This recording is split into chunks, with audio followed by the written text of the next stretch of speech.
It was a childhood dream. I always wanted to be a pilot.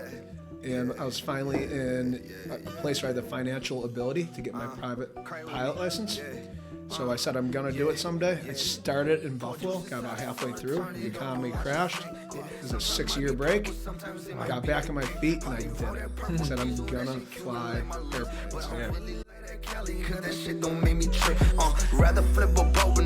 Hey guys, welcome back to the Millennial Mentality Podcast. I'm your host, Nick Agnelli, here with my co-host, Peter Price. Yep. And our guest today, Alex Kowtun. What's going on, guys? Thanks for having me. Yeah, Stoked to have you, bro. We're really excited to have you. Alex and P got introduced downtown West Palm, I believe. Yeah, we kind of go way back. Yeah. Really, Palm Beach Island. The old Kachina, right? That's Before right, the renovations. Yeah. OG Kachina. Was this Manager Pete? Yeah, Manager Pete. Yeah. I was like probably 19 years old, bro. Is that where you go out a lot? Is Palm Beach, or do you stick to West Palm? I'm all over the place, so I don't discriminate. Where's your home base? Downtown West Palm. Yeah. Is that where you're from originally? No, Buffalo, New York. Moved here about 10 years ago. What brought you down? Climate, opportunity, Beautiful place to be. Everything. Yeah, cool. Now, why West Palm? And I always wonder this, like, why do people pick, like, because it's hard. Like, I understand you're probably like warm, but there's so many places that are that. California, Florida, Texas, opportunity. So, like, what made you pick West Palm itself? Well, I did some research. I looked at New York City. Yeah. I looked at Los Angeles, looked at San Diego, Dallas, Vegas, Miami, Lauderdale, Tampa, and West Palm. Wow. I picked West Palm out of all those. Damn. Number 2 was San Diego. I've heard really good things about San Diego, yeah. And it's kind of similar to West Palm. It's a small city on the water with big city amenities. Yeah. That's what I really love about West Palm. But San Diego is much more expensive and hard to get back and forth to Buffalo to get home where my family and all my friends were at the time. Yeah. What age were you when you moved down to West Palm?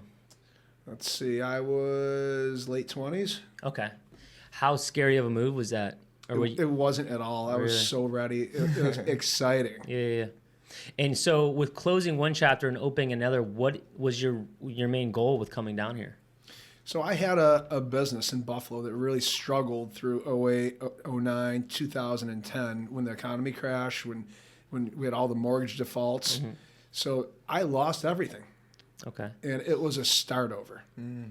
So I got back on my feet over the next couple of years in Buffalo, got back on my feet, then came down here to Florida because I didn't have a big staff or team. So I actually had the ability. I had over 100 employees in Buffalo, management team. So I was in my office 12 to 13 hours a day. Yeah. But once the economy crashed, it was a fresh start. Mm. And I said, before I get tied down by something else here to Buffalo, just have to pick a day and do it. Wow.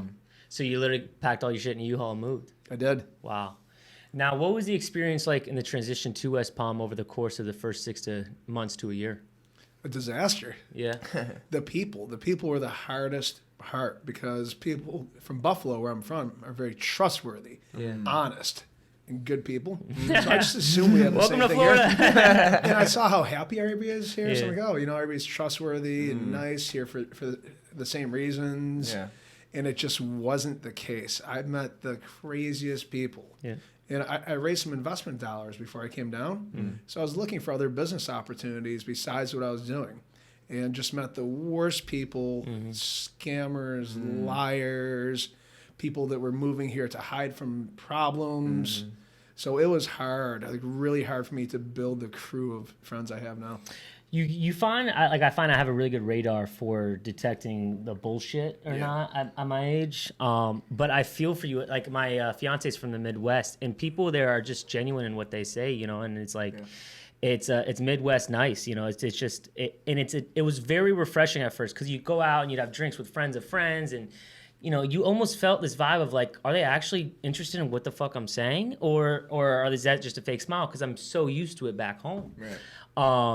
But it's so true. A lot of people other places just have that genuine trustworthiness and being nice just for the fuck of it. So it's really nice. And here we just don't have that with most people, especially the people that are from out of town, New York City, New Jersey. It's transactional relationships. They want something from you, or it's always a grab and go. It really is, and that was a hard lesson because I was so trusting when I came down here. So after that year of struggling, where was the first turn, down that new path? It was probably about 2 years before I started meeting people that were actually genuine good people. Yeah. And it's about the time I started working on my pilot's license because I was meeting similar people in aviation with similar passions. What led you in that direction? It was a childhood dream. Really? Always wanted to be a pilot. And I was finally in a place where I had the financial ability to get my private pilot license.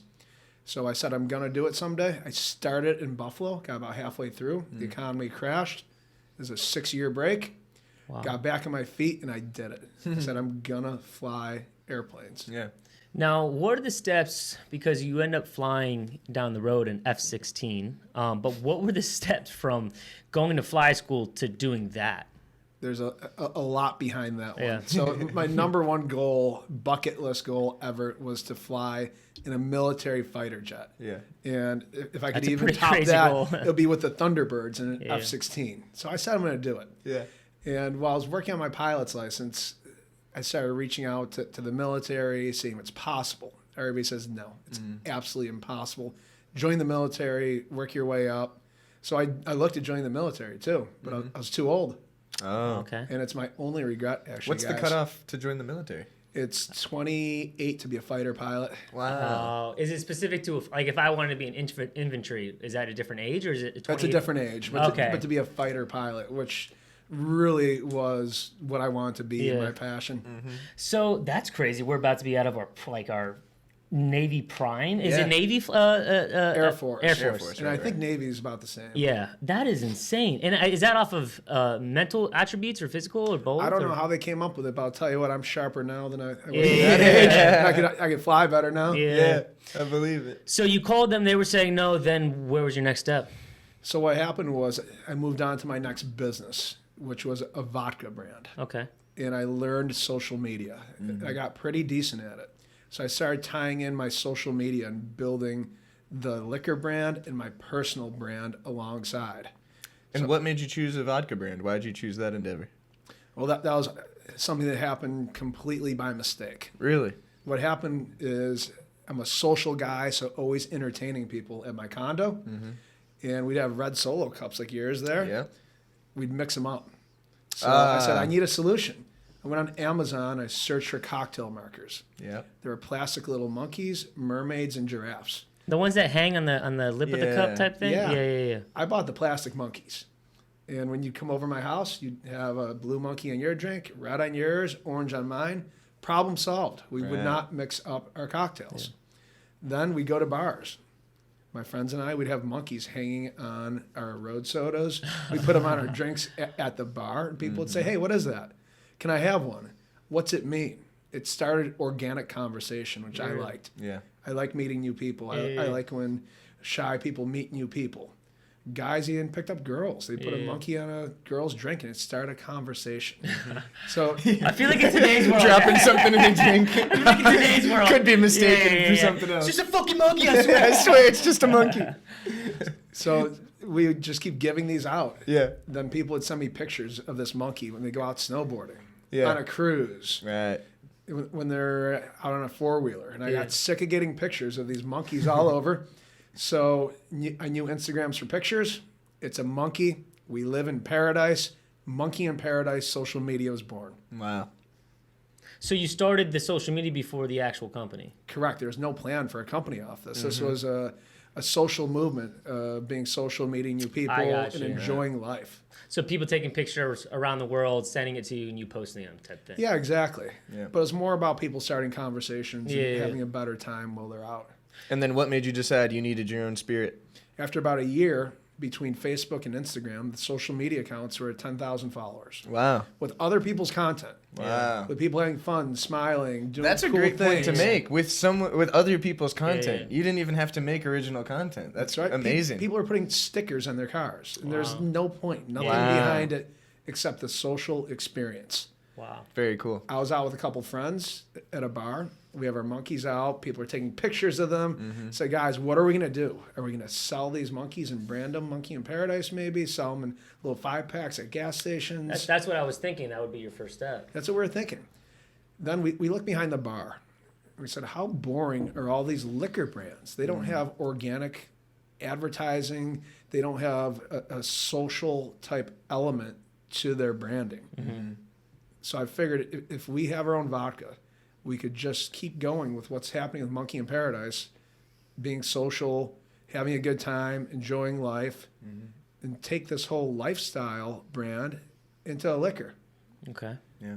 Two of my crazy friends decided it's a good idea. We partnered together. We put our life savings into it. We started Monkey in Paradise Vodka. Wow. What's the startup like on a liquor company like that? Is it crazy? Crazy hard. Really? Capital intense. Insanely competitive. Yeah.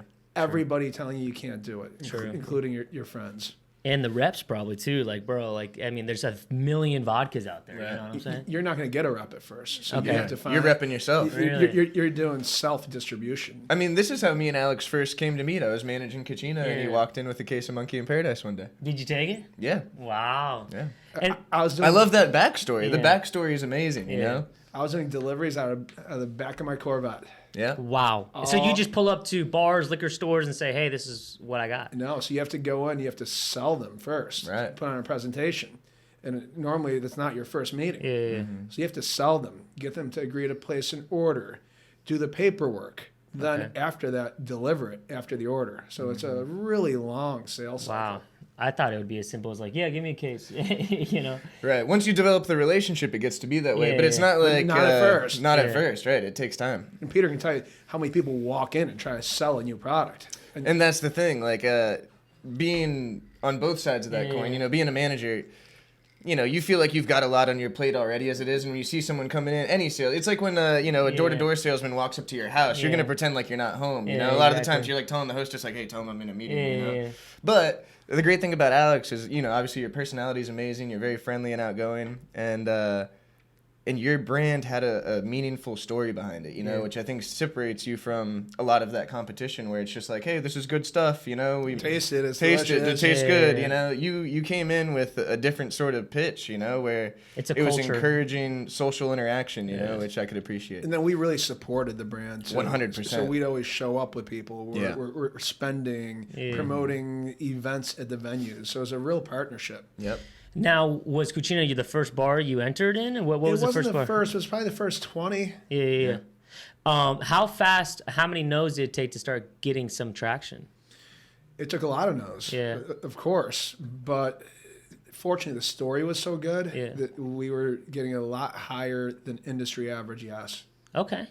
Now, with this mindset you have of, you know, deciding to make a liquor company, getting a million no's and still doing it, decide to be you want to fly a fighter jet, saying no, still do it. What do you think that is? Just an innate ability to believe in yourself, or just confidence blindly? What is it? It's all that. It's a drive. It's confidence. It's believing in yourself, and it's wanting the challenge. Yeah. The challenge doesn't scare me. Have you been that way your whole life? I have. So the no's almost fire you up. They do. Yeah.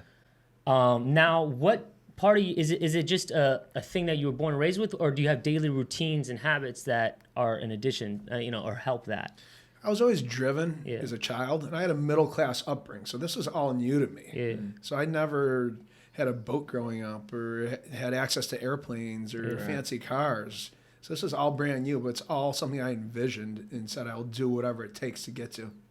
I think that's one of the secret sauces too, is visioning it. You know, I saw this video the other day. Shout out TikTok. We'll talk about that in a sec. But I saw it on TikTok, and it's like, someone asked someone who's very successful, you know, do you think manifestation's actually a thing?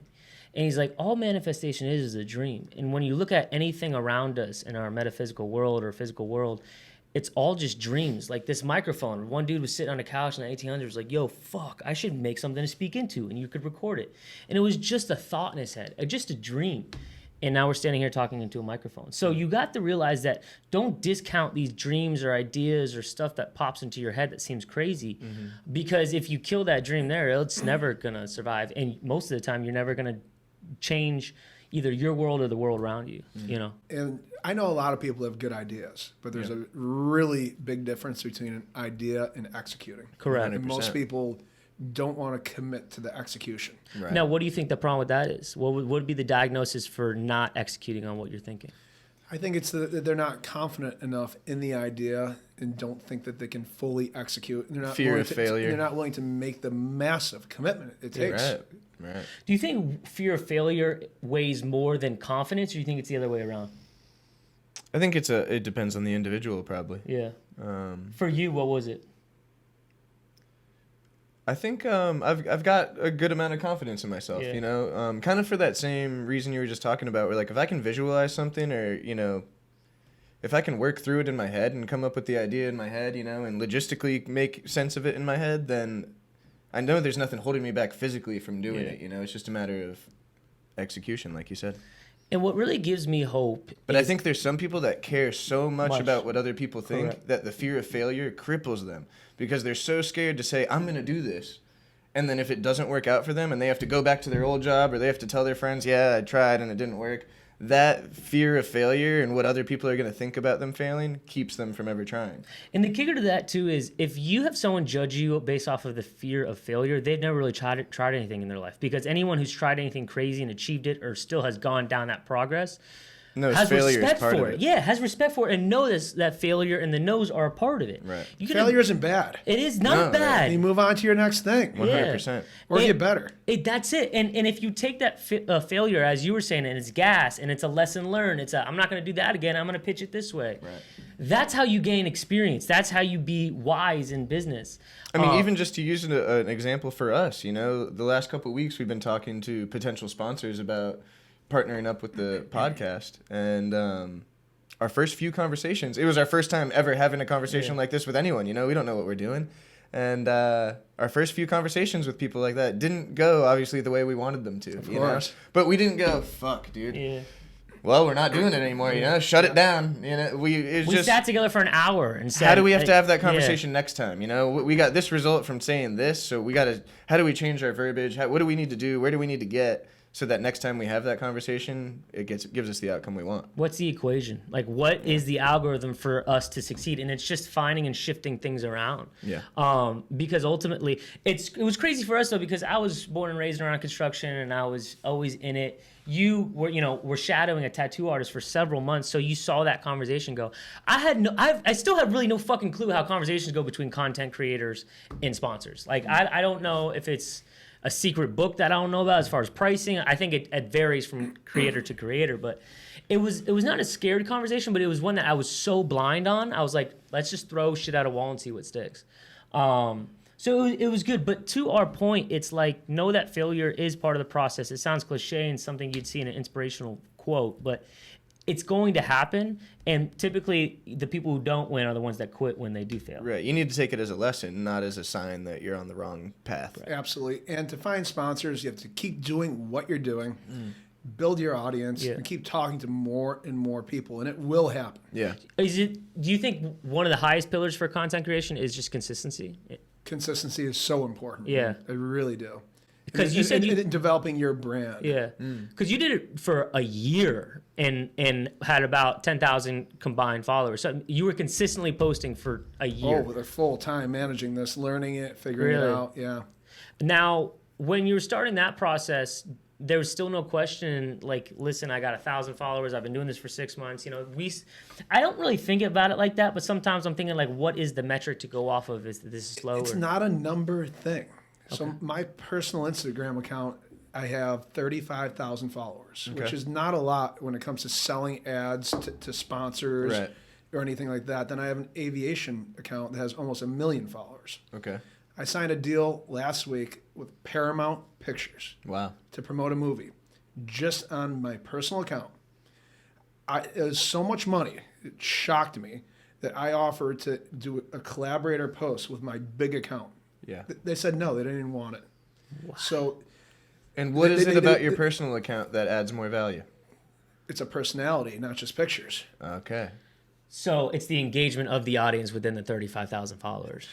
Kind of. It's a consistency of the content, because the bigger account has a lot more views, a lot more likes. But there's no face to the brand. There's no face to it, exactly. It's pictures of airplanes, of flights. It's not a personal brand. So even if you promote something on there, they don't even know who's vouching for that. They didn't even care, yeah. So right. Paramount said, you know what?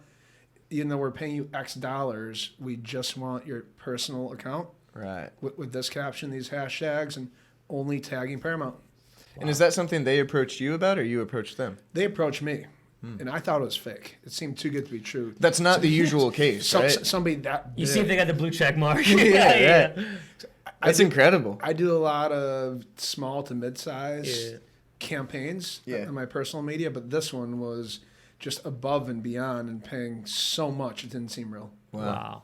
Congratulations. Yeah, Thank man, you, that's thank you. awesome. And it just and there's no guidance. They said all we want you to do is post a picture of your choice promoting this movie that was released on April 1st. wow. So I said, you know what? I'm going to blow them away. Yeah. Just crazy. 'Cause I could have taken a picture watching TV, Yeah. saying, hey, I love watching the Right. movie trailer. And all You I went wanted above was and this one beyond that? picture. So I did something crazy. What'd you do? We took 2 privately owned fighter jets yesterday, flew in formation, upside down, and I'm holding the iPad, watching the trailer I saw upside this. down. I saw that.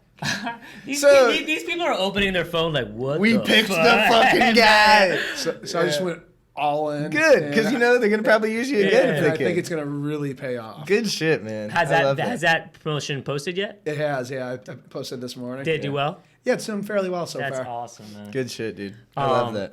Now, with the content creation, what percentage do you think it's the vodka business, the content creation, and all your other endeavors? How do you break that up? So I'm not active in the vodka business anymore. Okay. We hired an executive team a few years ago to really run it and take it to the next level and mainly raise the money because it takes so much capital.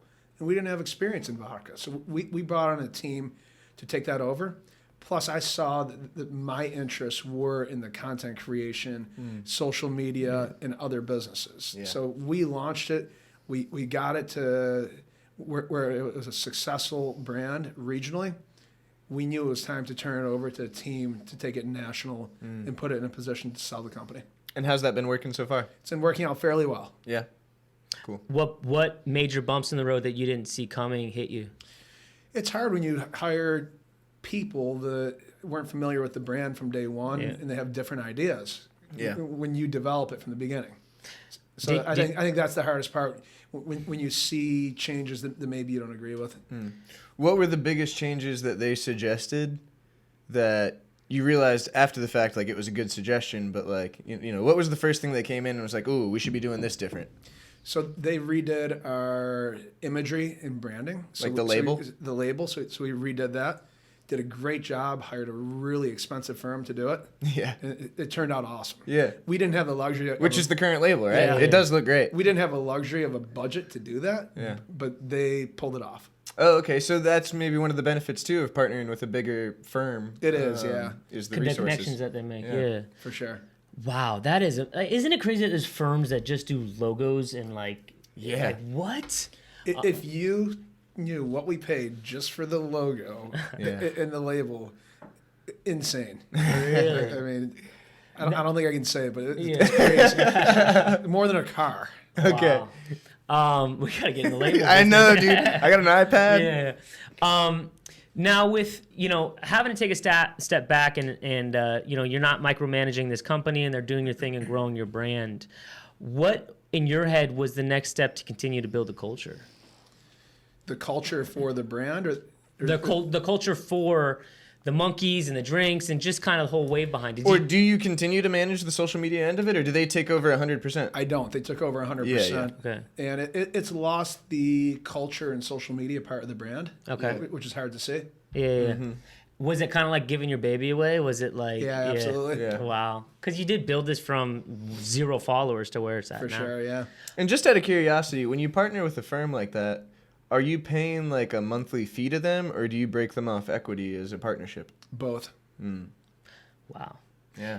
Random question. As I'll call you famous on TikTok and famous on I think that's appropriate. Yeah, Yeah. very appropriate. I don't know where that line is, but I'm gonna say it. I don't know if that sounds good. Yeah. Are you getting It sounds good, dude. Like I have like 1,000 followers, but sometimes I'll get these random messages from like people just saying weird shit, right? Do you get like a shit ton of those? I do. Yeah, I bet. Like girls hitting on you and all that shit? I'll be honest with you. No. Fanboys. Really? Shout out to the fanboys. It really, really is. Yeah, And that's I so wish funny. it was pretty girls. I was Yeah. getting me out, but it's like 95% fanboys. Or somebody that wants something or needs something. That's so It's funny. such an unspoken thing. I feel like men supporting men, I say it all the time as like a joke, but I feel like we're so much more supportive than we get credit for. Bro, I think you're mad supportive. absolutely right. Yeah, and like I hit up guys all the time, like, yeah, that's just fire. You know, Yeah, I'll say bro. it in a cool way, not like, hey, you look fantastic today. No, you I'm know? a big gasser upper. But I think it's huge. Like men supporting Why men. not, dude? It's free. That's fucking great. I love it. But you know what? Somebody on TikTok posted, I would do anything to hang out with you. wow. So what I did is I responded to that comment in a post. Yeah. I said, you know what? You let me know when you're in West Palm Beach, and I'll show you a great time with my crew. Yeah. So he responded. He said, I'm actually coming down in 2 weeks because I have friends in Jacksonville. Okay. So I said, okay. I said, bring your friends down. We'll do a boat day, and we'll go out after. We did it. No. How'd it go? way. It was a blast. Like, really nice young Wow. guy. So Did he have like a lot of posts? Like you were able to like lurk him a little bit before you made this offer? No, Or I it was just- a blind confidence. It was blind. Oh Wow. man, you're a good guy. Like a 400-pound woman shows up. Or whatever. Maybe Yeah, just some yeah. fucking creeper. But Yeah, you know, yeah. I said we're gonna go boating. I'm gonna have a bunch of people on the boat. So what's the worst thing that can happen? Yeah, right. A lot of That's witnesses. true. Yeah. Yeah. right. They can't jump me here. Yeah. That's cool, man. That's Good awesome. for I love you. hearing that. Some milk boy shit right Yeah, there. That's great. Well, the first thing I thought about when you said building a liquor brand or a beer or wine brand behind a culture is a lot of brands don't have that culture. Like I thought, the first thing I thought of was how the Nelk Boys released Happy Dad seltzer. And how a lot of people just get it. So when you go to a party, people kind of know you can get fucked with because you have Nelk Boys seltzer. So it is so true. As I was talking to Alex before you came, and I said, I feel like a lot of these liquor brands are very cool and classy and rich and elegant, and they have that top shelf appeal to them, which I'm sure there's studies and stuff to prove that. But there isn't a lot of brands where it's like, yo, I just want to rip a shot or have fun or socialize or party, Not a lot of brands have a personality. Correct. Like Patron maybe does, but I mean, like, not even. No, I don't think so. They don't. What face do you imagine, or like what do you imagine when you think of Patron? Just blackout. Blackout, right? Exactly. Yeah. As for most, Like no memory. Yeah. No, I agree. I think a lot of brands lack a personality, and like the thing that I think of when we talk about stuff like this is how like when you see like the memes of like the Wendy's Twitter account like firing at Burger King's Twitter account, like I love that shit. Yeah. I mean, I don't necessarily go to Wendy's because of it, but it makes me think of Wendy's more often than I think of anyone else, Absolutely. because like, they've got a personality behind their account other than just like posting whatever their special is. And I get pumped with that too because like there's someone with a marketing firm who had to pitch someone on like, yo, you guys are just old and weird on social media. Let me be Wendy. Let me be Wendy. And they did it and it's blown up and they're, because that is the new wave. You got to look at who you're pitching to and how shit goes viral. I mean, it's like Reed Ferguson said the same thing on his episode about the 123 Instagram account and how when he took it over, he noticed that there was no other bars around town that were like taking funny videos of the regulars or like pictures of the regulars or the That's day-to-day true. stuff. They're just posting like a signature cocktail picture from their new menu or a picture of fucking pizza, like instead of putting a personality behind the account. And that's what he deleted his personal Instagram page. And his personal page became the 123 Deterra page. Oh, that's pretty smart. I didn't And know that's that. why 123 Deterra's page has you any given moment you can like know the regulars there without ever going because they're always on the Instagram. And it's so true because when you're on social media and you're just mindlessly scrolling, I mean, all these posts that have no character and imagination to them and something to draw you in, you're just going by, And I think so many people post what they think the world wants to see rather than posting themselves and being them true selves and then the world loving them. Like, I love how we are organically growing on social media because we're just our true selves, and it's authentic. That's why like the compliments are really cool. And why, honestly, I always made fun of like content creators for getting pissed off at comments, but it does kind of piss me off when people comment. I like negative comments. Yeah. Well, it helps. depends. Yeah. Well, Right, exactly. yeah, I love the engagement. Ultimately, I love when it starts an argument within the comments, and I'm just standing by watching. Yeah. But I with being our true selves, when someone like roasts us, sometimes we'll kick back on like the TikTok through our page. It's just for the engagement. It is, though, yeah. Just so that they keep commenting Yeah. back. That's what it's all about. Yeah. Now back to flying the planes. You graduated, a fly school. What was your next steps to being an F-16? Monkey in Paradise started. Yeah. And people loved the story. It was all about the story I just told. I was already flying, but I met new people from it because they really respected the whole middle class upbringing, taking big risks in how we executed on starting this company. And I'd be hanging out at the airport, meeting people with planes, meeting people on social media that were local that owned cool planes. So I was getting offers to fly cool planes for free. Yeah. Wow. Just because I started befriending these types of people. I was flying everything from helicopters to single engine planes to jets even. And I just built up my reputation in aviation alongside Monkey in Paradise growing with the personal brand. And with that, I started writing for Florida Weekly newspaper. They reached out to me and said, hey, have a weekly column because they liked the Monkey in Paradise story. Wow. In that, I was able to talk about whatever I wanted, from the vodka to aviation. Did well with that. That turned into Forbes. Same thing. Talk about aviation. So you were writing weekly for Forbes? No, but I have a column in the Business Development Council. Wow. So I can write when I choose. Wow. Sweet. And my reach just kept increasing. Yeah. Social media growing. Now I have an aviation Instagram account with almost 1 million followers as well. Yeah. What I kept doing is building up my personal kind of resume, showing this is why I should fly with the Thunderbirds or in a fighter jet, why it makes sense. I'm writing for this newspaper. Did an article in Forbes. Did an article here. Monkey in Paradise has this many followers. My personal account has this. I had a video go viral here. Kept building my resume and sending it to the Air Force, sending it to different pilots. I was laughed at. They said, it doesn't matter how many followers you have. We don't care. Right. A civilian's not doing it. Then I had a friend that was running for governor of New York. I said, I need a big ask. Department. Wait. Time out. That isn't. Wait, who? Are you allowed to say? Or? Yeah, it was Joel Giambra. And they were running for you said the mayor or governor? Governor. Like, wait. Damn, Okay, bro. all And right. so is that a relationship? At what point in your life did you make that relationship? I met him in Buffalo because he was the county executive Wow. and a politician there. And he just blew me off. He was too cool for me. Yeah. Then probably about 8 years ago, I'm at Blue Martini. And he's there. I love this spot. Like, hey, we're both from Buffalo. Yeah. We became like best friends. I mean, you blew me off, in Buffalo. We just hit it off and became Wow. bestest of friends. Wow. That's great. Yeah. So we say it on the podcast all the time. You never know which relationships, are going to be the relationship that changes your life. So be nice to you could have been a dick to Absolutely. that guy at Blue Martini because he blew you off Yeah. 8 years before that. You could have been like, fuck you, bro. Exactly. But instead, you hit it off and you made a relationship that changed your life potentially, You never know who's Well, the person. It didn't change my life. Oh, what happened? He said, you know what? I'll do a conference call with a high up at the Department of Defense. You can plead your case. Okay. So we do it. I plead my case. I said, this is how many views I get. This is my story. I'm too old to join the Air Force now. I want to promote the opportunity I missed. Here's my plan. Here's how we're going to do it. So I stopped talking.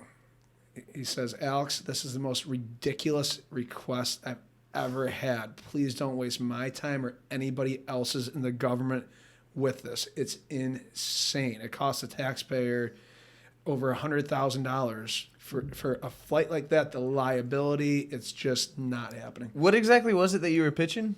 To fly with the Thunderbirds in a military F-16. And who are the fighter jet. Thunderbirds? They're the best pilots in the world. Okay. So That is a pretty bold ask. So they fly in the Air Force. They're the ones that are flying right next to each other in formation. Okay. So it's the most elite pilots with the most elite jets in the world. And I wanted to fly in one of them with one of the pilots. Okay. So it's like saying and fly it myself, most of it. Right. it's like saying I want to jump, in a pool with Navy SEALs type thing. Exactly. Yeah. Wow. Got it. Okay. So it was a big ask. Yeah. So I get totally blown off. Yes. But at least you got to have that conversation. Yeah. The relationship at Blue Martini got you to have that conversation, right? Correct. I would have been taking screenshots of that Zoom the whole time. That's sick. Yeah. And I keep focusing on building my personal brand, Yep. growing Monkey in Paradise, growing my personal brand. Okay. And just to chime on something we were talking about earlier, this is an example of like many failures that, or many no's, you know, that didn't stop you from being like, well, I still want to fly with the fucking Thunderbirds. Who do I need to talk to next? This is decades of no's. Yeah, We're right. going on here and just being laughed at. It's impossible. You can't do it. Kept building up that whole resume.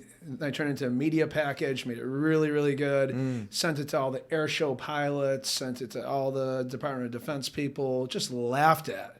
So were you like, what was on your end of the conversation, like what was the value that you were adding to the situation? My value add is I can tell a story of how I missed an opportunity of joining the Air Force. And I had a recruiter that told me no after high school. And it's my biggest regret. So it's not just flying the jet for me, it's telling the story of what I think I missed out on. Yeah. I could have served the country, could have been in the National Guard part-time flying these jets. So I wanted to tell the story that I missed a big opportunity, could have been doing it part-time. Right. Then my selfish interest is my number one bucket list goal was flying a military fighter jet. Right. You know, with that point, I love your story because it just shows so much resilience. But with that point, when you look at the definition of insanity, which is doing something over and over and expecting a different result, and you look at the definition of delusional optimism, where it's the same thing. Damn, dude. It's the same thing, right? That Doing was fire. something over and over and over again, staying happy, staying positive about it. People are going to look at you, 99% of them, and going to say, that dude's insane. Yeah, that's what it fucking takes. It takes a level of insanity and obsession. Your obsessions become your possessions. That's the only reality to really cultivate something out of nothing. You know, if you're given something or you had a really good lead to start with, but to cultivate a dream or a vision or something in your head to real life, it takes that delusional optimism, you know, which people are going to call insanity. It I sure love that. does. So I kept having years of no's after this. The Department of Defense. I'm like, wow, this is looking bleak. Yeah. So I'm going to air going to air shows, and I still have this crazy idea. You're walking around an air show, you're an Air Force guy, like, fuck. Anyways, I'm at this air show. There's a golf cart, and there's a piece of paper taped to it. It said Thunderbirds on the front. I told my buddies, I'm just going to wait here. I had a beer in my hands. Yeah. I said, I'm going to wait here to see who shows up. Yeah. 2 guys in flight suits show up. So, guys, I have a crazy question. If somebody were to make a decision of a civilian to fly with the Thunderbirds with you, who is it? Guy points, says, him. That's our public affairs officer. Shut the fuck up. I'm like, okay, at least I'm in the room with the right person. Yeah. Right. So I give him the pitch about how I missed out because of a recruiter and how it's a bucket list dream and how I've built this huge personal brand to deliver the messaging, which is so unique, which the Air Force is missing out on because they're so bureaucratic. We can do this from an outside way. I can create epic content. We can tell the story. He liked it. He said, you know what? Maybe. I like it. He gave me a maybe. This is It's the best That's answer a you got win. so far. I mean, this is huge. So he said, I showed him my media package. I had it on my phone ready. I'm like, check this out. This is where we can do articles. This is what we're going to do. He said, you know what? Email it to me, and maybe we can make this happen. So this is kind of like if you give a girl your phone number, it's a total waste of time. I'm not going to send you a freaking email. Right. So I pull out my phone. I say, I'm going to text this to you right now so you Yeah. have it. I have to have a cell phone number. Yeah. I am not sending another email with this damn package again. Yeah. So I got his cell number. I sent it to him. I give it 4 or 5 days. I follow up a text message, nothing. A couple days later, text message, nothing. Phone call, nothing. Email, nothing. 3 weeks later, text message, maybe. I'll be in touch. So I keep following up text messages, calls, texts. He blows me off for a whole month, and I'm just on him, on him, on him. He ghosted you. It's a Friday night, 11 p.m. I get a text. New phone, who dis? Says, Alex, check your email. It's on. No way. You know this boy jumped up out of bed. Like, holy cow. Wow, that is amazing. What'd that email say, bro? It was a whole 6-page waiver, 8-page medical form. You're flying with the I had to have a Thunderbirds. flight physical. Wow. That is insane. And Wow. that's how it happened. It's so many no's. And just you keep going and Wow. you make it happen on your own if you really want it. That's it, God man. damn, dude. And that's why you became the first, you know, and it's just Well, I'm not that- the first. The news reporters have done it. Other people Okay, have done it. okay. But it's a near impossible pull. Yeah. Wow. And that was your why the whole time, really, around everything.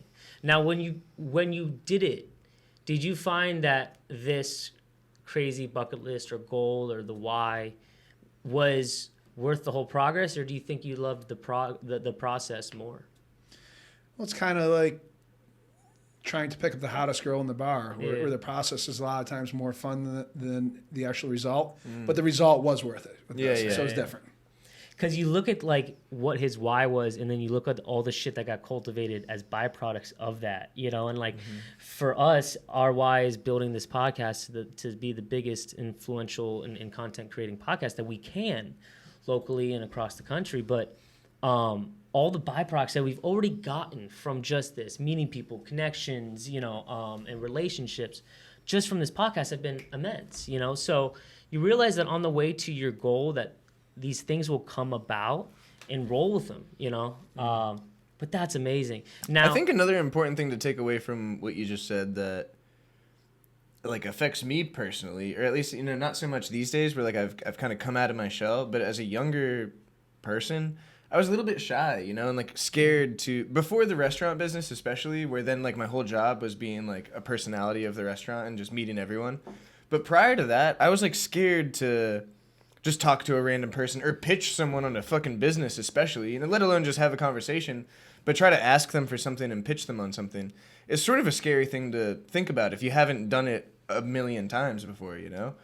But had you not, you know, you saw the sign on the golf cart and then said, fuck this, I'm just going to sit here and wait and see who shows up and I'm going to try, you know? Absolutely. A lot of people would see that and go like, whoa, that's probably who I need to talk to, but are also terrified to talk to that person, you know, or terrified to pitch to a random person, unprepared, under circumstance, you know? But it just shows that you really need to jump on really any opportunity that is presented to you if you're hungry for it like that. And you can't be afraid to meet new people and talk to new people, because a lot of success is stemmed from relationships. correct. And you'll never develop those relationships if you're not meeting new people and talking to more people. All about who you know in life. It's so important. 100%. And people discount that so much, and they like to burn bridges, and ultimately your circle and your network is going to create everything in life for you, you know, from family 1000%. to wealth to happiness to just everything. I mean, dude, on a personal level, even think about like this podcast, you know, and how many of our guests we've had on from people that we knew in high school. Yeah. But imagine if we were like fucking douchebags in high school, you know, hitting those people up 10 years later to be like, hey, you want to come on our podcast? Like, fuck you, you bullied me in high school, you know? Like, exactly. But it just, you never, and not that like, I don't know, you just never really know. Exactly. And why not be a good person? That's it. So here's a question for you guys. Please. What do you think the hardest part of achieving your ultimate bucket list goal and dream is? You know, it's funny you say that, Alex. By the way, I saw this video too. You know the Mandela Effect? Have you ever heard Tell of that? me what it is. I've heard of it, but tell me I'm what probably it is. butchering this, but the Mandela Effect is basically someone starting something as if it was always a thing, and now it's a thing.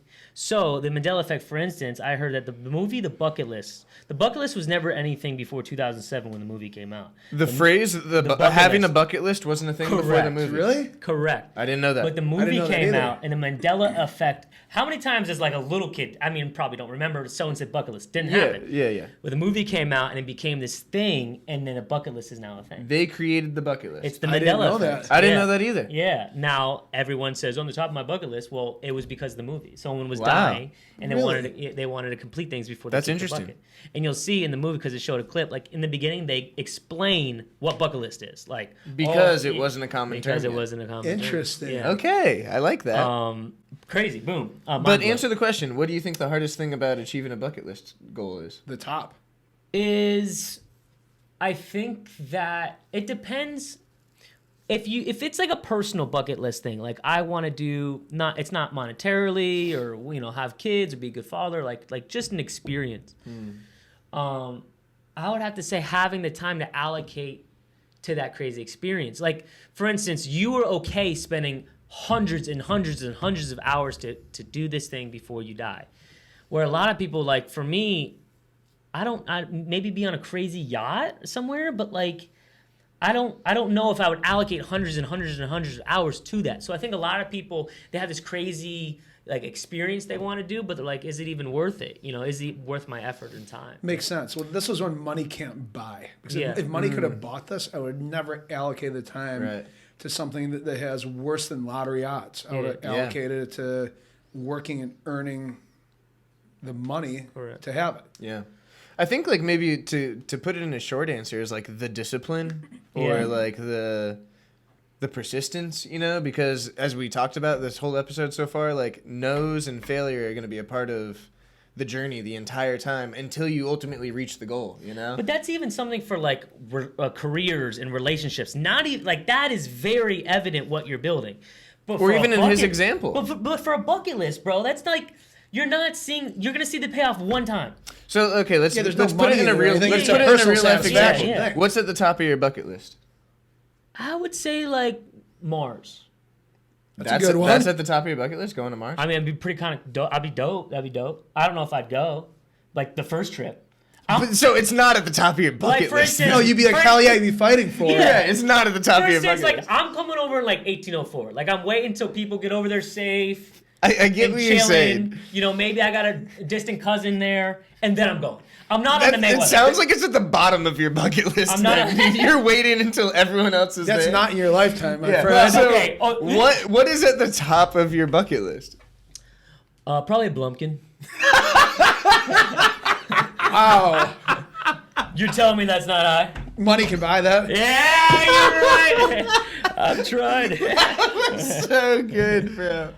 Dude, I mean, I'm not going to Oh ask you if my you've ever gotten a Blumpkin, but I almost want to I ask. haven't. Is it worth it, you know? I don't think I have. Because I know, like, that's a scary... You know, That's so funny, Nick. Oh my god. But honestly, with you kind of being up in the stratosphere and shit, you think space is real? You think, like, the moon's real, all that? Is it real? Is Of it course real? space is real. Now... I know people that have been there. Okay. Like, Is it real? because I have this thing, Alex, that I don't really believe something until I see it. Right? So, for instance, I've seen a giraffe. Totally real. Right? What the fuck? But, like, shooting stars and, like, I'm not a flat earther, right? But I just... You've never seen a shooting star. I've never have. He doesn't believe in shooting stars, bro. You know you can go to the beach tonight if it's a clear night and Listen. lay out there and stare up for about I'm not 10 saying... minutes and see one. I'm not saying I've put in a lot of effort to see shooting stars, Alex. All I'm saying is naturally, I've never seen it. So my whole thing is, it's not that I don't believe in them. I just don't know if I believe in them. Do you have YouTube? Yeah, but that's not good enough proof That- for him. oh, he needs he- to see it with his own eyes. I've seen Transformers. They're not real, but they look pretty real, you know? So you can confirm that the Earth is round? I can confirm that. Okay. I can show you a picture of the curvature of the Earth while flying. Thank you. How much is it curving, though? Like a little bit? A lot bit? It's 1 degree every X miles. Okay. I'm not going to quote the number because Yeah, then yeah, somebody's going to say, "Oh, he doesn't know what he's talking Yeah, about." yeah. No, But listen, if it was flat, you'd be able to see a lot farther in the water when you're boating, for instance. okay. So if it was flat, you'd see much, much farther because you lose vision where the curvature is. It's a degree every so often. Correct. Yeah. Now, when we're talking G's, like I look at your page, you're like flying. a Right, yeah, bajillion that's Gs, crazy shit. Right? Yeah. And your face is like, you know, Yeah. and Yeah. it's crazy. What is a G? So 1G is the force of gravity. Right now, you get on a scale, you weigh 200 pounds. The force of gravity is 200 pounds on your body onto the scale. Okay. Okay. So if you were in a fighter jet and you're doing 10 Gs, you'd weigh 2,000 pounds on that Holy scale. fuck. So your face and everything would have 2,000 pounds on it instead of 200. So it's like exponential. But what I don't get is because you're floating, though, technically. Like you're in, you know, like how does that work? That's But you're also 0 G. moving. You're moving. You know? So how many G's are we just chilling here now? We're in 1G right now. 1G. So think about this. When you're in a car Yeah. and you go over a hill real quick and you feel your stomach come up, About 2-3 G's there? that's 0 G. Oh. Because you're losing your weight. You're coming up in the seat. But if you're in a plane going forward Yeah, fast yeah, as yeah. fuck, It's yeah, you're fun. technically Yeah. floating in the Yeah. air, but you're moving forward. It's the acceleration. Right. Is that why, acceleration. like, when cars go like 200 miles an hour, they feel like they get lower to the earth? Because No. they're totally That's off. aerodynamics. Oh. But Okay. it is the person in the passenger seat, like, going, and their face Yeah, falling yeah. back, right? Yeah. Are those G's? Those are G's. Yeah, right. And a roller coaster is a G. Or that's Yeah, zero? yeah. That's when you're going down. Yeah, it's yeah, probably 1.5 Gs. Okay. And when you feel that weightlessness, is that 0? When you're totally Like right before the drop, when it feels like your stomach goes up here. Yeah, that's probably 0. Yeah. But if you go upside down, you can be negative Gs, and those are the worst. And they That's the worst. Hurt. I didn't know negative G. Really? Yeah. And so, how do you achieve negative Gs in a plane? So in a plane, if you were to go upside down, Yeah. then pull down, And why does that hurt? because your body weighs less and your body's moving. But what's happening with positive Gs, when you see people pass out, what you're doing in a fighter jet, for instance, you have to flex your legs and your abs, Okay. and you pretend you're taking the biggest shit ever. I'm doing And it. you're I'm doing it pushing. right now. So you do that, and then you're trying to get air in every 3 seconds. Because your lungs are collapsing. What? This is fun. The blood is coming out of your brain, so you're flexing your muscles so the blood stays up high in your brain. You're trying to get air into your lungs. It's being collapsed. So it takes serious training to fly hard in a fighter jet. Wow. Like, how long does that take of training before you should like go actually do it in the plane, or before you're not passing Well, you're out doing in the it in plane? the plane, and I passed out one time. Oh, okay. So how does that work? so I I- mean, So You were flying the plane when you I passed was out, or not- you're a I passenger, was a right? backseat passenger. Yeah, It's a yeah, privately owned fighter Yeah. jet that a friend of mine owns. yeah. And I told him, let's go all out, cameras on, let's Fuck push me it. up, fam. yeah. Yep. So he is fucking me up the entire flight. Yeah. Then he's like, do you have it in you for one more hard maneuver? I'm like, yes, but not really. Yeah. So I wasn't flexing properly, wasn't breathing, and he put me out. And what it felt like was just confusion. My vision went into a tunnel of blackness. It was like I was so tired, laying in bed, couldn't keep my eyes open for another second. Wow. And it put me out. When I woke up, I didn't know how long it was, didn't know where I was, who I was. Wow. I was out for about 2.5 seconds. Oh my god. You could have told me it was 2 days. Wow. I did not know. That was one of my most viral videos. Yeah. That I definitely saw that one. That's not it, fam. No, I don't. And what's that derived from? The blood leaving your brain? It's the blood, yeah, and not God. getting the oxygen. But what I said at that flight, I told my buddy, "You'll never put me out again. Yeah. And I will do better. I'm going to train. I'm going to breathe better. I'm going to practice. Right. And you can never put me out now. Yeah. Never. Can you practice ever. on the ground or no? Yeah, you can practice Okay. your flexing and Yeah, breathing. yeah, yeah. Wow. But, Holy but shit, I said, dude. that's it. That won't happen again unless I want it to. Wow. And that's the last time it happened. And I've probably done 20 fighter jet flights since. Yeah. I did one yesterday, and I was turning my camera off. He surprised me. It hit me pretty hard, Yeah. and no problem. Sick, Wow. man. How do you find these friends with fighter jets? I'm like, I'll take a friend, you know? It was during the whole Monkey in Paradise startup. Okay. I was learning social media. I was meeting people in aviation. I was able to get names of people that privately own them. There's not many. Found one that was local here in West Palm Beach. Wow. And my dream was to fly, obviously, in the military fighter jet. The privately owned fighters are only about 60% of the performance, I'd say. Okay. Because they're old school trainers from Russia, Czech Republic. So it's the max performance toy you can own. Mm-hmm. And I found somebody locally that had one. Wow. So I kept hitting him up on social media, commenting, liking his pictures, DMing him. And he blew me off too. Yeah. But then finally, he agreed to lunch. He saw how hard I was working with Monkey in Paradise. Yeah. We went to Lenora's for lunch. Wow. And he said, if they have Monkey in Paradise, we'll go. So I said, they do. So he said, we'll do an hour lunch. Turned into a 6.5 hour lunch. Yeah. Really? And he said, I love what you're doing. I like it so much. I want a Monkey in Paradise sticker on my fighter jet. Come on. I'm like, really? It's like the biggest honor. I've never even been in one. It's so huge to me. I have it made. We go to the airport. We put it on together. And I'm like, thank you so much. And he says, you want to fly? I'm like, yeah, when? It's like, now. Wow. Starts No flexing way. his ass. And we became the bestest of friends, him and I. Wow. And What kind of plane is this? it's called an L-39. How much does one of these go for? They're not that expensive to buy. It's to get the training to operate it in the cost to keep running it. You can buy a nice one for about $600,000. Not that expensive to buy. Well, compared to compared to the Thunderbirds F-16, that's $100 million. 100 Jesus million. Christ. With an M? 100 million? And how many does the military have? They have a lot of them. Oh my God! The military budget's like just like they don't have one. it's like a not explainable number, you know. Well, keep in mind we're funding it. Yeah, that is true. Very true. Jesus. Wow, that is insane. I might be a flex one day for me. You know, like, hey, I'm gonna scoot by in my fighter jet. It's a serious flex. Yeah. I think it's one of the biggest flexes there is. Like, not much shit. more. Because yachts don't impress me, cars don't impress me. Fuck that. I want a damn. fighter jet. How much? You keep saying fighter jet. Yeah, it sounds good. Fighter jet. Fighter. I didn't even realize. Right? It I mean, is I fighter. am Yeah, right? But they call them fighter jets, but there's no guns on them, right? There's no guns anymore on the privately owned ones. But the Thunderbirds have guns. Thunderbirds have guns. Did you ever think about Well, they're not armed. Oh, okay. Do you ever think about this? But what's cool? Sorry, sneezed. What's cool is I did get to fly half the flight on my own. I got to put the afterburner on. Wow. Really? That's Come like NOS. on. What is that? What is that? Yeah, pretty much, yeah. Wow. Jeez. And the Thunderbird's F-16 burns 1,000 gallons of fuel per hour at slow cruise and 8,000 per hour at full throttle. So that's how inefficient these things are. Yeah. How much does the tank hold? And how I don't know the exact amount right now. I used to know. It's got to be a lot, It's a right? lot. Yeah. But they only go up for an hour, keep in mind. Then they have to Okay. refuel.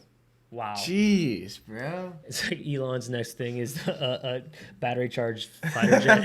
Well, Elon had an L-39 fighter jet personally. Really? For a long time. It was his favorite toy. Wow. Do you know? I feel like you know. I wish I did. I know. Okay. So, One day. So Yeah. it was his favorite toy, but the board of Tesla made him step down or made him get rid of it and retire the Wow. flying. Because Wow. it was natural fuel that it was using? What was the reason for that? No, because it's just so dangerous. Yeah, These right. are- You can't lose Elon. These are Yeah. these are single engine jets, and That's true. they're old. They're 1970s technology. Wow. Huh. It's crazy to think about. But yeah, he was forced to get rid of it. He misses it, and he just can't do it anymore. Imagine if someone told you like you had to drive a 1970s car every day and like. But I feel like Isn't that crazy to think about? Yeah, That it was is pretty Elon crazy. Musk, though. I feel like I'd rock it. You know, put 22s on it. And Sure, call but it back. might kill you at any moment. You know, it Oh, might yeah, it might yeah. combust at any moment. True, very It's true. a very dangerous business flying these fighter gotta jets be. and fighter jets. About half of them have ejection seats and half don't. True. So What's the plan for the ones that don't? so you wear a parachute. That's the ones that don't you like wear the it. parachute. There's a canopy release, and you jump out and pull the chute once you're out. How fast are you going? Yeah. You're going between 300 and 500 miles an hour, so it's not going to be pleasant. just jump You're out. it's not going to be a good experience. Oh my But god! the reason people take the ejection seats out is you have a 30% chance of breaking your back upon ejection. Oh So really? there's no good answer here. Yeah. Because it's just the instant. Yeah, because of the force in your whiplash, body. bro. Are those G's? Boom. That's a few That's G's. like 20 G's. That's like going out. instant. So, Yeah, so yeah. you're going to be out. Yeah. Yeah, you're done. You're done. That seems a little counterproductive. So there's no like a good bottom solution. ejection. Yeah, Holy wow. shit, bro! This is so Okay, crazy. you're like an extremely intelligent guy. I'm gonna ask you a question. Always blows Okay. my mind, right? We're in a plane, right? Commercial plane. Yeah. We're going 200 miles an hour. I'm Yeah. just throwing numbers out.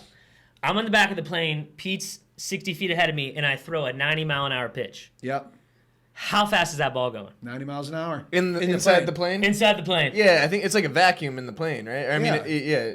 Because my thing was, how is that not going 290 miles an hour? According to the ground speed, it is.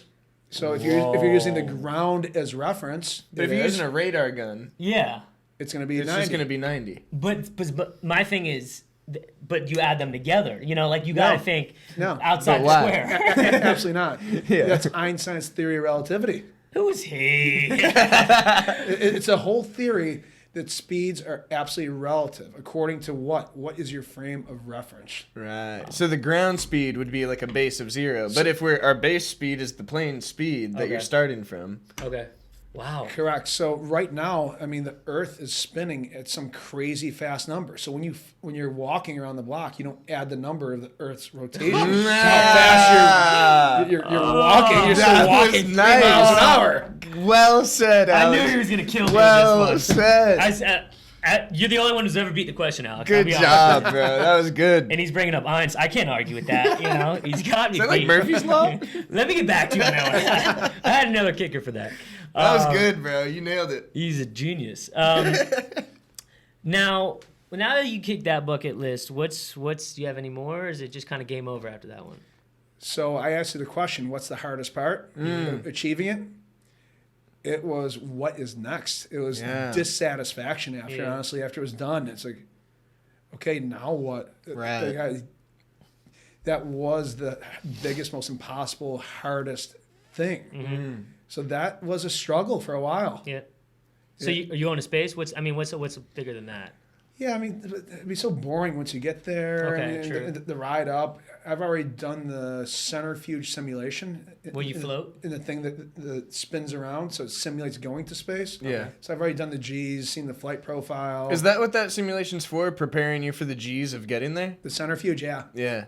So I've Because already... you know what he's talking about? You ever been that ride on Disney? It's at Epcot. You know what I'm talking about? The space ride? It's not as intense as what he's talking about, I guarantee it. Do you know what he's talking about? No. I think you see it in an Austin Powers scene, maybe. It's the only reason I know it. But there's it just spins. You're in a capsule, and you're just fucking spinning like crazy. You're thinking of the child version. We're talking about the real. Oh, shit. Yeah, for NASA and shit, you know? No, That's how they prepare people to go to space, to experience. It simulates G-force, right? It does, yeah. Wow. And they do that for fighter jet pilots. And what kind of G's are you getting up to when you do that simulation? Those can do more than the body can handle. Wow. How much can the body handle? Up for debate. And it's all about for how long. And what's the first thing that gives in when the body can't handle it anymore? Like it crushes your rib cage, or like what happens? Well, what you see is if you were driving your car and you make a left-hand turn right into the sun in your eyes, it's white and bright, that's where you start. Feeling. So you start there. Sounds scary. So it's kind of like the sun's in your eyes. So it doesn't feel like a problem. You feel like you're totally with it. And, oh, shit, I'm just being blinded by the sun. Yeah. Then it gets dark. It's slowly getting dark and tunneling in. Okay. And unless you flex hard and get some air into your lungs, it's going to keep closing in, then you're out. You're going to pass out. And then, so obviously they don't do this in that simulation, but if they were to just keep spinning it faster and faster and faster until eventually, I'm assuming G-force will kill a person at the right G-force, right? Yeah, I would think so. I don't know what that number is, though. What's the most it's never been recorded? done. Yeah, what's the highest G's a human has gone through, do you know? I really don't.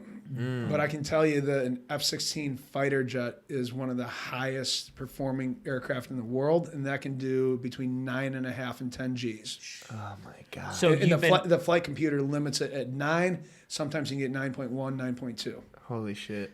So when you're like chilling, 45 miles an hour on like the middle lane, and then like you gun it, right? I'm talking about in the air. So you're going fast, and then you go faster. Are you controlling that, or like you hitting buttons on a computer and it's like You have a throttle, just like a car or four-wheeler. So you have a throttle on your side. No shit, and it's just like that simple. And are you That's looking it. out So this is idle. That's full throttle. That's simple. Are you looking out the window to know where you're going, or are you looking at a computer screen Both. to know where you're going? Both. Okay. But you're literally looking at the clouds like, gotta go left here. Yeah, absolutely. Holy shit. Yeah.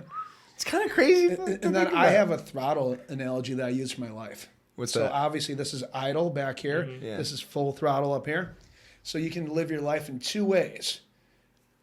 Throttle idle is shame, full throttle glory. So are you going to be in shame or glory, full throttle?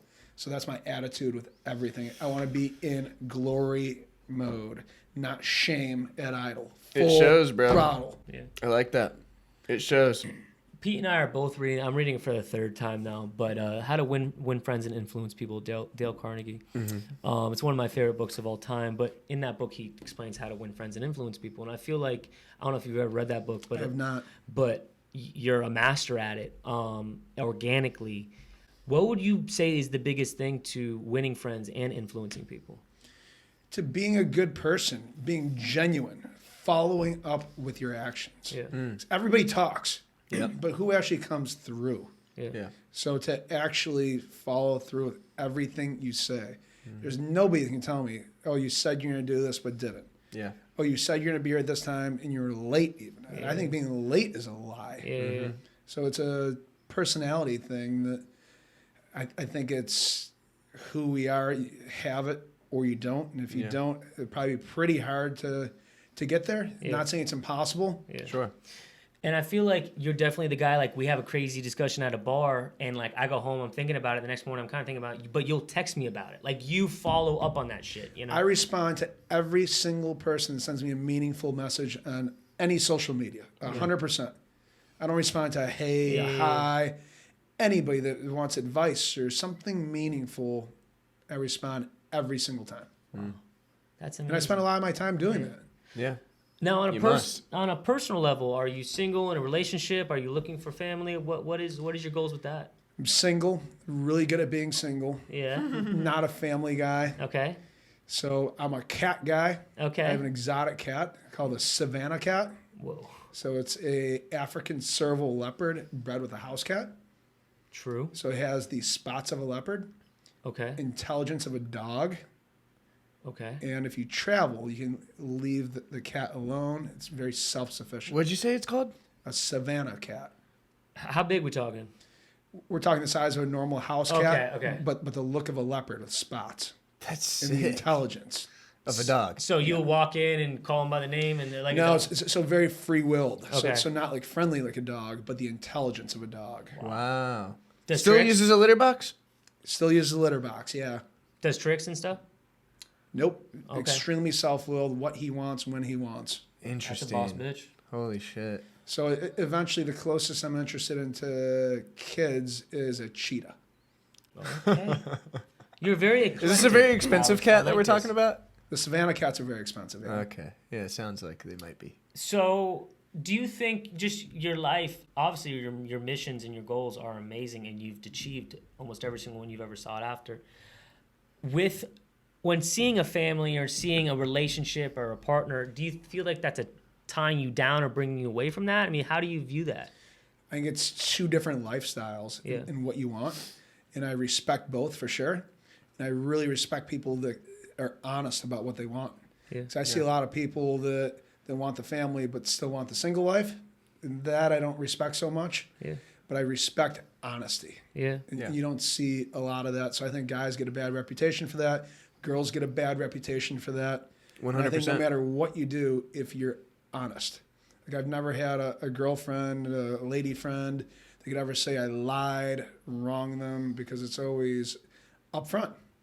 That's And good, dude. I think if you're honest about it, that's great. Right. And people won't always be happy about that. Right, exactly. But if you're honest, You're never doing anyone dirty. you're never doing anybody wrong. Right. Being true to yourself, it's everything. Now, when you say I'm honest with them up front, like how does that discussion go? Like, hey, I just want to let you know if you catch any feelings, that's not what I'm looking for. Like, how does that discussion go? Well, it's just honesty that, hey, right now, if it's me personally, I'm not in a position to date. We can have fun. We can have a great time, but I'm not looking for anything committal.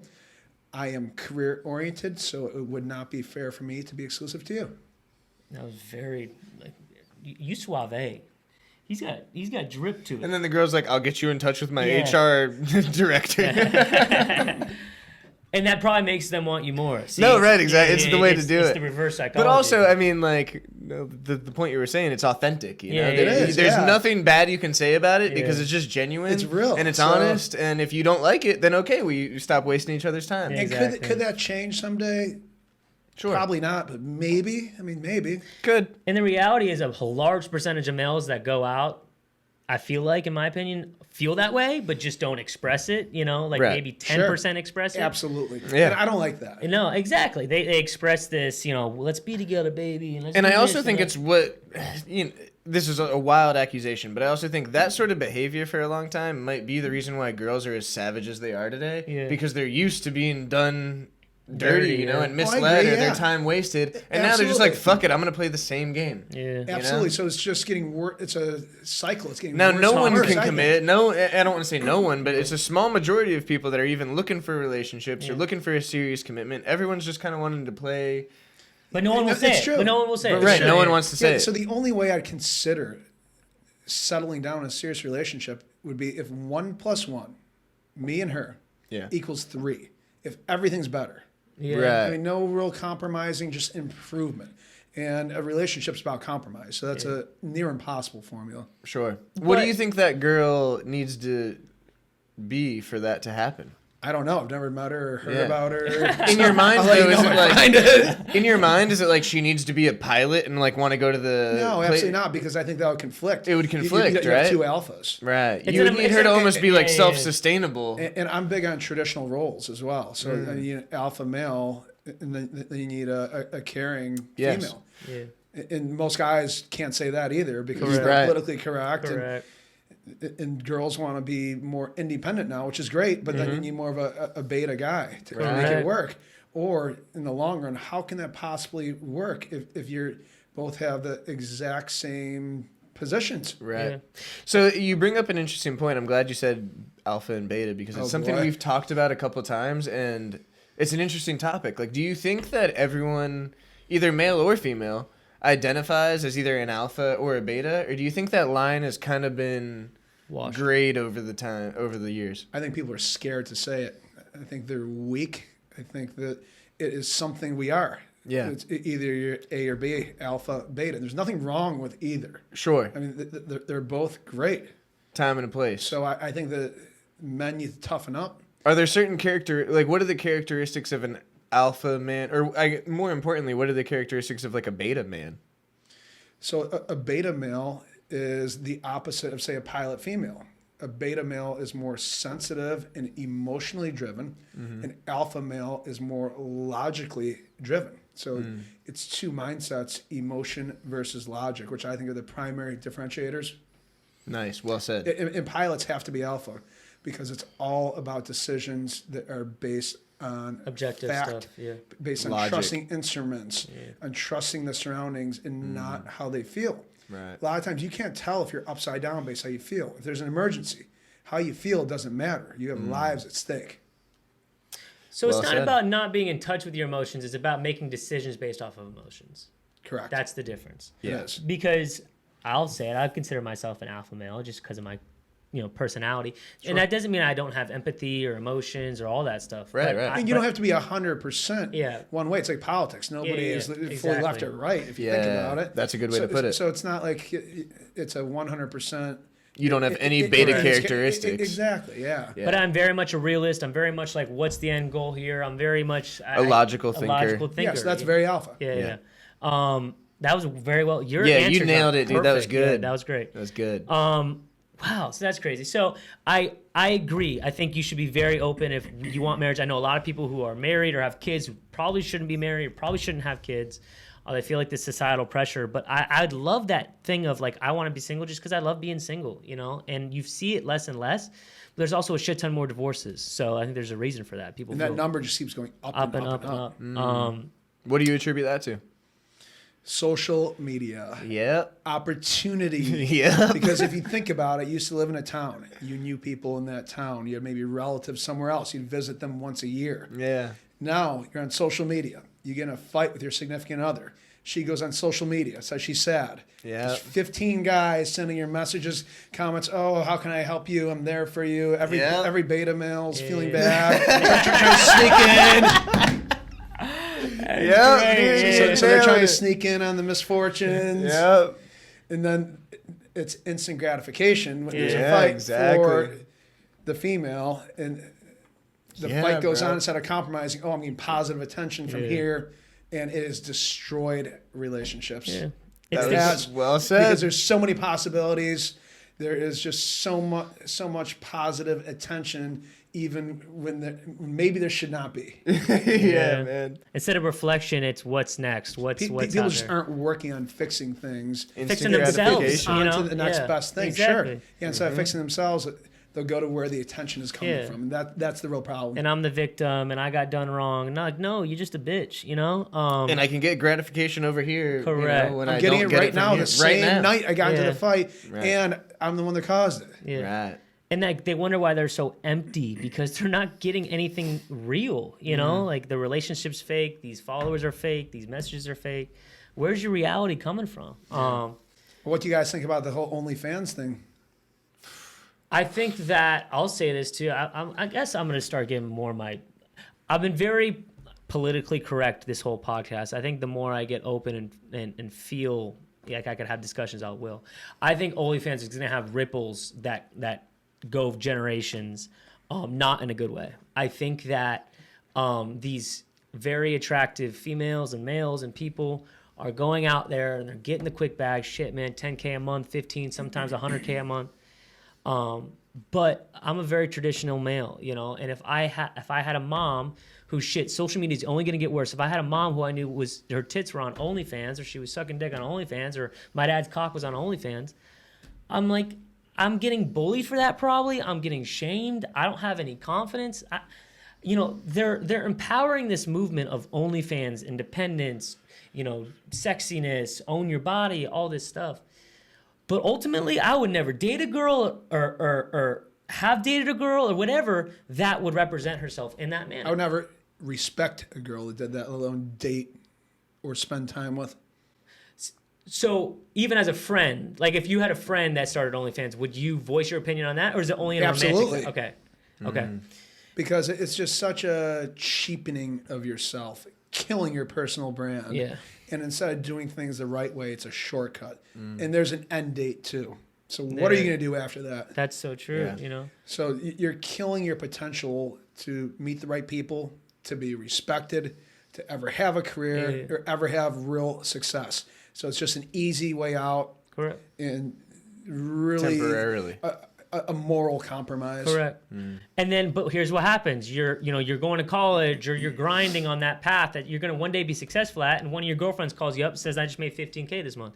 You think you're more attractive than them, or have bigger boobs, whatever it is. Right. So you're like, "Dude, what am I doing? I just had a shitty day. I could take a few selfies and make 50 grand." Right. And so I get that perspective, but ultimately, I think it's a quick high that doesn't last long, and on the backside will kick your ass. 100%. And I think people are chasing that high and chasing that bag or whatever, and we're young yet, still us millennials and even the next generation in a young sense that we're accepting it. But I think the ripples of it, and like Frankie Lanosa said in his, similar to yours, he's like, all these bright minds and people that could be doing crazy successful things are now becoming OnlyFans people, and just putting their whole life's purpose on pause to make some quick money, So. And I think in real time, we'll see it unfold two different ways. There are definitely people that are going to burn their personal brand and career.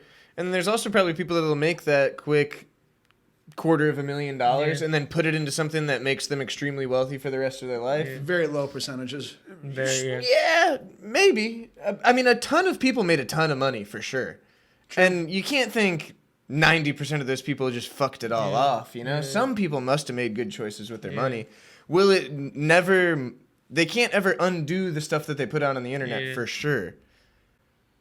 But I think a lot of whether or not it was worth it for you depends on what you do with the money you made in the short period of time that it made you money. Yeah. Okay, now how many strippers have you guys ever met in your entire life? They made a ton of money, made really smart investment decisions. Very few. Very few. So it's a similar odds. It's similar. I'm sure some have.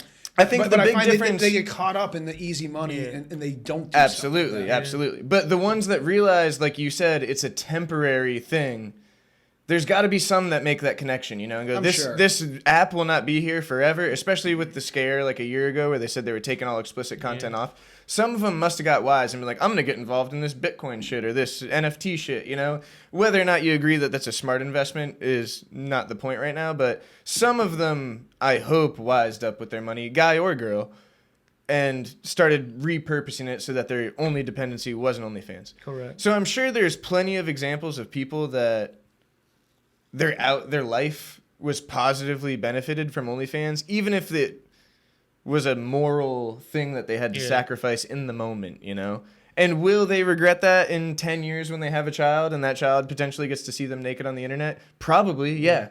But will that child also maybe be in private school and have an amazing life for the rest of his life because that person financially is set up forever? Also, yeah, I'm sure there's going to be a lot of examples of that. But that's why I think it's selfish, because you're getting the same result as a different path, but you're doing it in ways that you're putting yourself out there, but all the people around you getting affected aren't putting themselves out there, right? So you're reaping the benefits, but your brothers, your sisters, your mom, your dad, your future kids, your future whatever gets affected by it. If you're on OnlyFans, do you really care about that? I don't know. As a brother, like if my sister was on OnlyFans, no, I know, but yeah. But if your sister's on there, I don't think she really cares about you or her family. That's Right. It's a greedy type, easy way. And like all these people are like, well, I told my parents and they were okay with it. I'm like, well, what's the option as a parent? Do you completely tell your kid to fuck off, or like do you just say? And to play devil's advocate, as we always do, I also think like that. You shouldn't have to make your choices based on what everyone else is going to think of you, which we say all the time, fuck what everyone else thinks of you.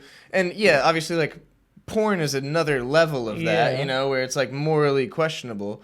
But I'm also not going to jump on board with like, well, you shouldn't do it because everyone's going to think negatively. Yeah. If you don't have any moral compromise with it, then more power to you. And maybe you've got a similar mindset to some people where it's like, I don't want to get married. I don't want to have kids. I just want to live my life for me and achieve my goals and do what I want to do. And if that's the case, then like I guess more power to you, And I think there's also a lot of girls and possibly guys that are making a ton of money off OnlyFans that potentially would have been a server at Applebee's for the rest of their life. Maybe they weren't going to be the CEO of some company, but now they've got $1 million because they found something that they could make money in. And again, I'm not saying all this because I'm like an advocate of OnlyFans by any means. I've never even been on OnlyFans at any point in time in my life. Devil's to avocados. like look or participate. Yeah. But just playing devil's advocate because that's what we do on And here. when I preface when I don't respect, not in a way that like I'll be rude to you, I don't respect you. But if you were to ask me point blank, like, do you respect my occupation?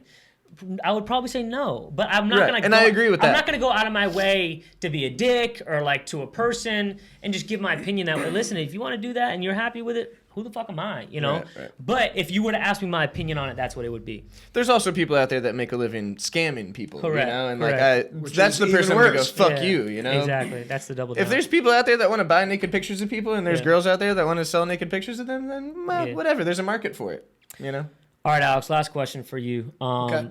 To your followers, to your family, to your friends, if you were to ask, like, what do you do to chase a dream, your wildest dream, your bucket list number one, whatever it is, what would you say that is? What would you say that is? So you never, ever, ever quit. You stay at it. You have to want it. And what you have to remember, all the boos you're going to get from the haters, the boos always come from the cheap seats, never from the field. So who cares about your haters? Leverage it. And if you really want it, you can achieve anything. That's a good one. The boos always come from the cheap seats. That's so good, true. dude. I like that. So, guys, where can they find the liquor, the vodka? Well, we'll put all the plugs in the description just so you can find everywhere Alex is associated. But what do you want to plug for yourself now? So Monkey in Paradise Vodka, every ABC Liquor, every Total Wine, every Winn-Dixie, every Publix. Get out of here. Big dog shit, bro. Big dog shit. Personal social media handles, Instagram @successful, TikTok @Alex personal Kowtun. Instagram's @successful. That's it? Just the word successful? Yeah. I love that, What? Okay, one more time. You could find at ABC Liquors, Total Wine. What was the other thing? Winn-Dixie, Okay. Publix. bro. Fuck yeah, man. That is so great. And at Successful, guys. Yeah.